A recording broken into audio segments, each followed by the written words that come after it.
Have you ever stopped to wonder why one of Asia's most desirable men, the face that made the entire world fall in love in Goblin and Train to Busan, has never, and I mean never, had a publicly confirmed relationship in over 20 years of his career? We are talking about Gong Yu. He is over 40, a millionaire, talented, tall, and considered the ideal standard of beauty. But unlike almost all his colleagues who end up being caught by dispatch or announcing surprise marriages, Gong Yu's romantic history is a blank sheet.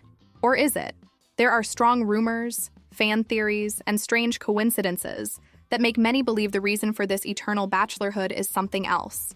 Today, we are going to open the Gong Yu dossier. We will meticulously analyze the facts, the intense friendships with other actors, the marriage rumors hushed up by agencies, and what Korean fans really whisper behind the scenes. After all, is Gong Yu just waiting for the right person, or is he hiding a secret that South Korea isn't ready to accept yet? Get ready, because if you didn't know, you're about to find out. Before we dive into the theories, we need to understand the man behind the myth. Gong Ji-cheol, known worldwide as Gong Yu, was born on July 10, 1979, in Busan. Now 45 years old, he exudes confidence, but the road to get here was paved with insecurities. Son of a family that desired stability, the classic Korean dream of having a doctor or lawyer son, Gong Yu was a shy boy, so shy that even today, he admits he has trouble looking people in the eye. When he decided to study theater at Kyunghee University, he went against the grain, and the beginning wasn't glamorous. In Seoul, he faced loneliness and rejection. Curiously, his height and face, which we consider perfect today, were seen as too common or clunky for the flower boy standards of the early 2000s. He worked as a VJ, played bit parts, and almost gave up. The turning point came in 2007 with Coffee Prince. And here is the first interesting point for our analysis. In Coffee Prince, he plays a man who falls in love with a person regardless of gender, since he thought the protagonist was a man. His delivery in this role was so visceral, so real, that many say that was the moment he broke the barrier of the average actor to become a legend. After his military service and heavy films like Silenced, he reached the top of the world in 2016 with Train to Busan and Goblin. He became untouchable, an acting god. But the more his fame grew, the higher the wall around his personal life rose. Let's look at the cold, hard facts. In the Korean entertainment industry, dispatch is every celebrity's nightmare. They find out everything. They have photos of dates in parking lots at 3 a.m., secret trips to Japan, dinners in dark alleys. But with Gong Yu, nothing. Absolutely nothing in 2 decades. There are 2 explanations for this. The first, he is a monk who lives at home watching Netflix and fishing. The second, he is extremely protected, or what he has to hide is something that the Korean media, by a tacit gentleman's agreement, prefers not to expose so as not to destroy the career of a national treasure. For many international fans and even some Koreans on anonymous forums, this excessive cleanliness is the first sign. In a society where a single 45-year-old man begins to be viewed with strangeness, the lack of any rumors with women that have visual proof raises a flag. Are we looking at the wrong gender? Here we enter the denser and more controversial territory of theories. If you type Gong Yu's name into Naver, the Korean Google, along with rumors, one name always appears: Kang Dong-won. Kang Dong-won is another elite actor, also considered one of Korea's eternal bachelors. Their friendship goes back way before fame, to when they were both aspiring models. They are inseparable. But what makes fans raise an eyebrow isn't the friendship, it's the intensity of it. There are reports and interviews where their closeness breaks the barrier of what is considered normal, even for the Korean culture of skinship, physical touch between friends. Gong Yu has sent public messages to Kang Dong-won calling him honey darling and asking what he was doing. But the peak of this theory happened years ago, when a strong rumor emerged from online communities that the two were going to get married in the United States. The rumor was so specific and gained so much traction that both of their agencies had to issue furious official statements, threatening to sue everyone. The official explanation for the closeness? They are relatives by affinity. It was revealed that their grandfathers were best childhood friends and decided to marry off their children, the actor's parents or aunts' uncles, creating a distant family tie. To the agency, this closes the case. They are like cousins. To conspiracy theorists, this is the perfect cover to keep 2 men together without raising suspicion. Oh, they're always together because they're family. If the story with Kang Dong-won is old news, the one with Lee Dong-wook is the new generation's favorite. During the filming of Goblin, the chemistry between Gong Yu and Lee Dong-wook was so great that it overshadowed the main couple of the drama. They didn't just act well together, they spent their free time together. Their famous scene walking through the mist with shopping bags became iconic, not just for the cinematography, but for the energy they projected. Even years after the series ended, they continue to be seen together, sending coffee trucks to each other with affectionate and teasing messages.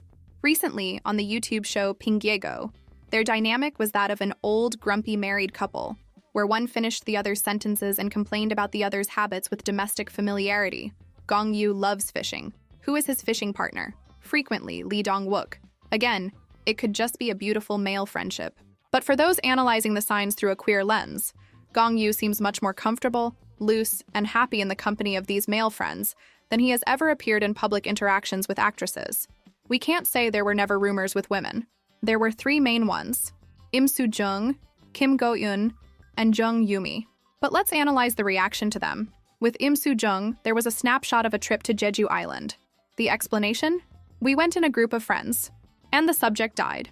With Kim Go-eun, his partner in Goblin, fans tried to create a romance, but the lack of evidence and the uncle and niece vibe they had behind the scenes killed the theory quickly. The most curious case was with actress Jung Yumi from Train to Busan and Kim Ji-young, born 1982. In 2018, a rumor exploded saying that Gong Yu and Jung Yumi had booked the Shilla Hotel, Korea's most luxurious wedding venue, for a secret ceremony. The agency's response was, again, abnormally aggressive. They said, "They aren't even like siblings. They are like male brothers." The agency emphasized so much that their relationship was a bromance, almost masculinizing the friendship to ward off any romantic idea, that it ended up sounding suspicious. Why so much fear of a dating rumor if they are two single, beautiful adults? The answer might lie in the fear that if people investigate his personal life too much, they might find what they shouldn't. What does Gong Yu himself say about this? His answers over the years are a fascinating puzzle. In recent interviews, like the one in 2024 with actress Chae Jung-an, he described himself as a tsundere, someone cold on the outside but warm on the inside. He explicitly said, "I am not the type of man women like in real life. I am not proactive. I don't know how to show feelings." On another occasion, in an MBC documentary, he dropped the famous line, "It's not that I won't get married, it's that I miss the timing." He talks a lot about loneliness. He talks about how he likes being alone, drinking beer alone, watching movies alone. He has created a persona of a convinced loner. But the crucial point is when he talks about his ideal type. In the past, he said he liked women with a more boyish style, flat shoes, direct attitude. This, added to his role in Coffee Prince, made many fans in the gay community adopt him as an icon. He never reinforces Korean macho stereotypes. He is sensitive, cries easily, likes poetry and cats. He goes off script. To conclude our analysis, we need to look at South Korea. There is a term there called gonggongjae, which we can translate as public good. It is a list of actors so beloved, which includes Gong Yu, Kang Dong-won, Hyun Bin, before he married, and So Ji-sub, that fans say they shouldn't belong to anyone. They should be public property for the good of the nation. This sounds like a compliment, but it is a cage. If Gong Yu were gay in South Korea today, coming out would be professional suicide. Korea is still extremely conservative. His career, based on being women's dream man, could crumble. So, when we look at all these facts, the absolute lack of girlfriends in 20 years, the symbiotic relationship with specific male friends, the defensive and exaggerated reactions of agencies to heterosexual marriage rumors, and the constant narrative of, "I miss the timing," or "I like being alone." All this creates a scenario where the theory that he might be gay isn't just malicious gossip, but a plausible reading of someone trying to live their truth in the shadows of a society that would not accept him. In the end, Gong Yu is a master at maintaining mystery. And perhaps that is exactly what makes him so magnetic. He doesn't give us the answers. He lets us fill in the blanks. Whether he is gay and living a secret love, whether he is asexual, or whether he is just a man who truly prefers the company of his cats and fishing to traditional marriage, that is his business alone. But it is undeniable that the signs are there for those who want to see them. He has built an impenetrable wall around his private life, and perhaps that wall isn't to keep people out, but to protect who is inside. And you? Do you believe in the colorful friendship theory with Kang Dong-won? Do you think he is just waiting for the right person? Or do you agree that where there's smoke, there's fire? Leave your theory here in the comments. Let's debate respectfully. Don't forget to like the video and subscribe, because the next investigation will be even deeper. See you next time.